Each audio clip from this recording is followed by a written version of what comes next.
সময়ে আলোচনা করতে গিয়ে কংগ্রেসের সেই গৌরবময় যে দিনগুলোর কথা একটু সংক্ষেপে উল্লেখ করছি। কংগ্রেসের নেতৃত্বে একদিন ভারতবর্ষের স্বাধীনতা এসেছিল, কংগ্রেসের নেতৃত্বে একদিন ভারতবর্ষের গণতন্ত্রের ভিত্তি শক্তিশালী হয়েছিল, কংগ্রেসের নেতৃত্বে একদিন ভারতবর্ষের অর্থনৈতিক অগ্রগতি সেরা সম্ভব হয়েছিল।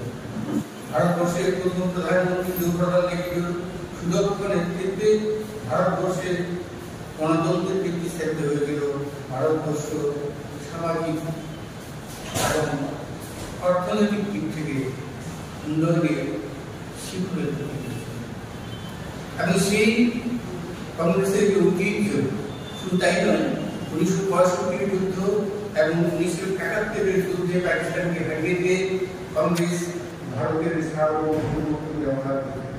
কংগ্রেসের সেই যে দিনগুলো, সেই দিনগুলোর কথা স্মরণে রেখে আমরা পুনরায় কংগ্রেসের বিশ্বাস স্থাপন করতে চাই। কারণ আমরা বিশ্বাস করি বর্তমান ভারতবর্ষের যে অবস্থা চলছে, এই অবস্থা থেকে পরিবর্তনের পথ একমাত্র দেখা যাবে ভারতের জাতীয় কংগ্রেস এই নির্বাচনের তৎকালে নায়কত্ব প্রকাশ করেছে।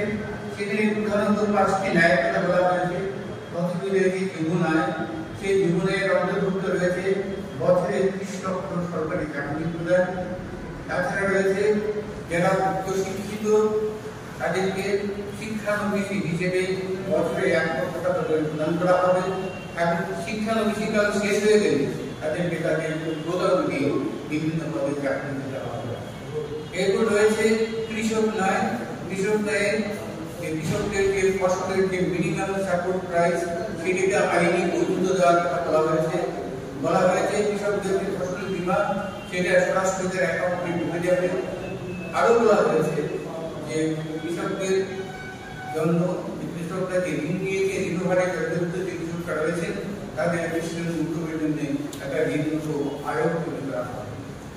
নারী ন্যায়ের অন্তর্ভুক্ত যে গ্যারান্টিগুলো দেওয়া হয়েছে সেখানে বলা হয়েছে ভারতবর্ষের প্রতিটি পরিবারে, দরিদ্র পরিবারে যেগুলো বয়োজ্যেষ্ঠ মহিলা থাকবেন তাকে বছরে 1 লক্ষ টাকা করে দেওয়া হবে মহালক্ষ্মী যোজনা। এছাড়া অন্যান্য যে শ্রমিক ন্যায়ের ক্ষেত্রে বলা হচ্ছে যে বেকার যে দৈনিক মজুরি সেটাকে বাড়িয়ে 400 টাকা করা হবে এবং অসংগঠিত ক্ষেত্রে যে শ্রমিকরা রয়েছেন তাদেরকে অন্তত 25 লক্ষ টাকার স্বাস্থ্য বীমা করে দেওয়া হবে। এছাড়া কংগ্রেসের আরো উল্লেখযোগ্য অনেকগুলো পরিস্থিতি রয়েছে।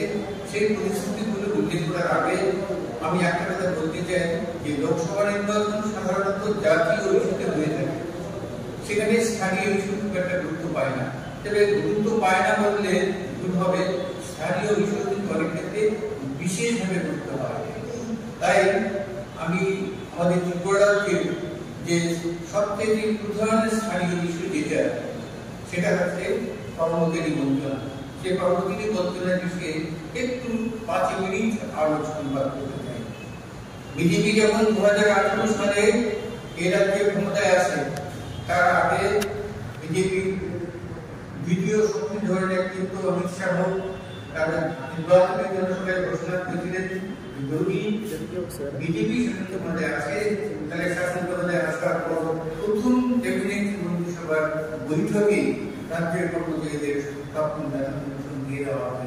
কিন্তু সেই সপ্তম বেতন কমিশন আজকে 6 বছরের বিজেপি শাসনের উপরে কিন্তু সম্পূর্ণ আলাদা। যদি কেন্দ্রীয় বেতন দেওয়া হতো তাহলে কেন্দ্রীয় বাড়ির সমস্ত সুযোগ সুবিধা পাওয়া যেত, তাহলে রাজ্যের কর্মচারীরা কেন্দ্রীয় বাড়ি মহার্ঘ ভাতা পেতেন।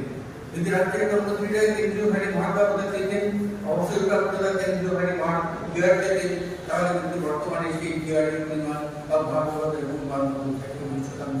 এবং ভারতবর্ষের অধিকাংশ রাজ্যে কিন্তু 43% মহার্ঘ ভাতা দেওয়া হচ্ছে এবং অবসর প্রাপ্তদের 46% ডিআর দেওয়া হচ্ছে। কিন্তু আমাদের রাজ্যে মাত্র 25% মহার্ঘ ভাতা দেওয়া হচ্ছে। সেখানে 21% মহার্ঘ ভাতা কিন্তু এখন বকেয়া রয়েছে।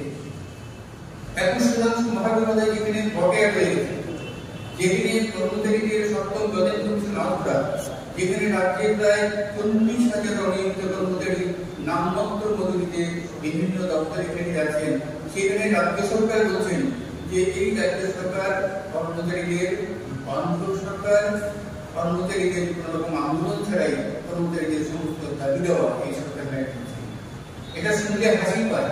কারণ গত 6 বছরে একজন অনিয়মিত কর্মচারী কিন্তু নিয়মিত হয়নি বিপ্লব, কিন্তু পূর্বে নিয়ম প্রচলিত ছিল যে 10 বছর অনিয়মিততা চাকরির পর সেই অনিয়মিত কর্মচারী কিন্তু নিয়ম একেবারে অটোমেটিক্যালি তিনি নিয়মিত হয়ে যেতেন এবং নিয়মিত করতেন, কিন্তু আমাদের রাজ্যে সেটা হচ্ছে না।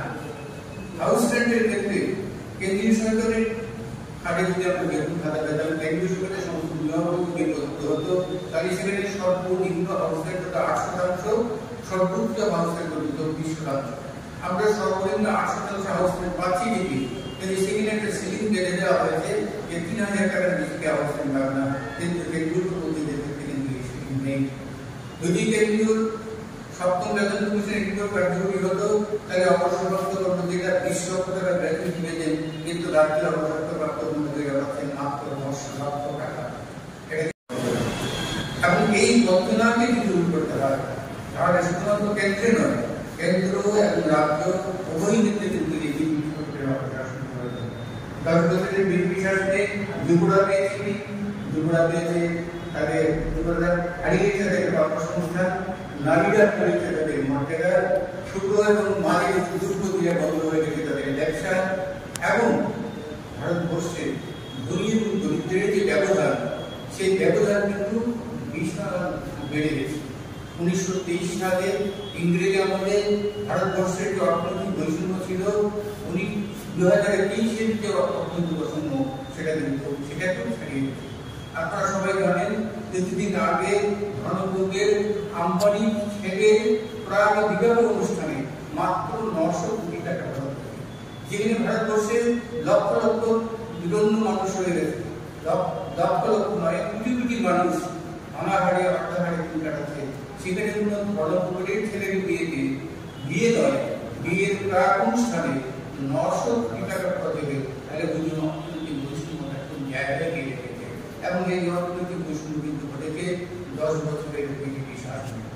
আজকে 2024 সালে যে লোকসভা নির্বাচন অনুষ্ঠিত হবে, সেই নির্বাচনের দুটো প্রতিপক্ষ, একদিকে রয়েছে গরিব এবং মধ্যবিত্ত সম্প্রদায়ের মানুষ, আরেকদিকে রয়েছে ধনকুবের, অর্থাৎ এবং ধনকুবেরদের তাদের পৃষ্ঠপোষক হচ্ছেন বিজেপি নেতৃত্বাধীন এনডিএ, এবং মধ্যবিত্ত এবং গরিব শ্রেণীর মানুষ যারা তাদের পৃষ্ঠপোষক হচ্ছেন ইন্ডিয়া, যার নেতৃত্বে আমরা সমস্ত শুভবুদ্ধি সম্পন্ন গণতন্ত্রপ্রিয় নাগরিকদের কাছে আমরা আহ্বান রাখছি, ত্রিপুরা রাজ্যের সমস্ত কর্মচারীদের কাছে আহ্বান রাখছি, গণতন্ত্রকে পুনরুদ্ধারের লক্ষ্যে রাজ্যের অর্থনৈতিক অসন্তোষে, রাজ্য এবং কেন্দ্রের অর্থনৈতিক অসঙ্গতি দূরীকরণের লক্ষ্যে, রাজ্যের কর্মচারীদের বঞ্চনা দূরীকরণের লক্ষ্যে, বেকারদের কর্মসংস্থানের লক্ষ্যে, নারীদের মর্যাদা রক্ষার লক্ষ্যে আসুন আমরা সবাই মিলে ইন্ডিয়া জুটের প্রার্থী আমরা বিজয় করি। আমাদের ত্রিপুরাতে এক মুসলিম ত্রিপুরা আসন দাঁড়িয়েছেন ইন্ডিয়া সমর্থিত কংগ্রেস কর্মী প্রার্থী আশিস কুমার সাহা, এবং ত্রিপুরার যে সংরক্ষিত আসন ত্রিপুরাকে সংরক্ষিত আসন, সেখানে ইন্ডিয়া জুটের সমর্থনে রয়েছেন সিপিআই মনোনীত প্রার্থী রাজেন্দ্র রিয়াং মহোদয়। আসুন উভয় ক্ষেত্রে আমরা ইন্ডিয়া জুটের প্রার্থীদের বিপুল ভোটে জয়যুক্ত করে ভারতে গণতন্ত্র উদ্ধারের যে কাজ, সেই কাজটাকে আমরা এগিয়ে নিয়ে যাই এবং পৃথিবীর 10 বছরের কালো দিন, সেই কালো দিনের অবসান করাই। আমরা চাই আমাদের দেশ যেখানে চিত্ত থাকবে ভয়শূন্য, শীত থাকবে উচ্চ, যেটা কবিগুরু রবীন্দ্রনাথ ঠাকুর বলেছিলেন। এবং পণ্ডিত নজরুল দেবের নেতৃত্বে যখন নতুন মন্ত্রিসভা গঠন হয়, স্বাধীন ভারতবর্ষে পণ্ডিত জওহরলাল নেহরু বলেছিলেন, আমরা এমন দেশ চাই যেখানে কোনো ভারতবাসীর মধ্যে ভয় কাজ করবে না, সকলে সম্মানের সঙ্গে দেশে বসবাস করবে। আমরা আবার সেই দেশকে এগিয়ে আনতে চাই, এখানে সবার সম্মান থাকবে, এখানে প্রত্যেকের মন থাকবে তার জন্য। আজকে ভারতবর্ষে সমগ্র ভারতবর্ষে একটা ভীতির রাজত্ব কায়েম করেছে, ভীতি, সন্ত্রাস, সাম্প্রদায়িক হানাহানি, জাতিভেদ, এগুলো ভারতবাসীর জীবনকে একেবারে আসুন আমরা সবাই মিলে নতুন ভারত গঠনের শপথ নিই এবং নতুন ভারত গঠনের লক্ষ্যে আমরা ইন্ডিয়া জুটের প্রার্থীদের, কংগ্রেস মনোনীত প্রার্থীদের হাত থেকে এবং বামফ্রন্ট মনোনীত যে প্রার্থী রয়েছে রাজেন্দ্র রিয়াং তাকে আজকে জয় জয়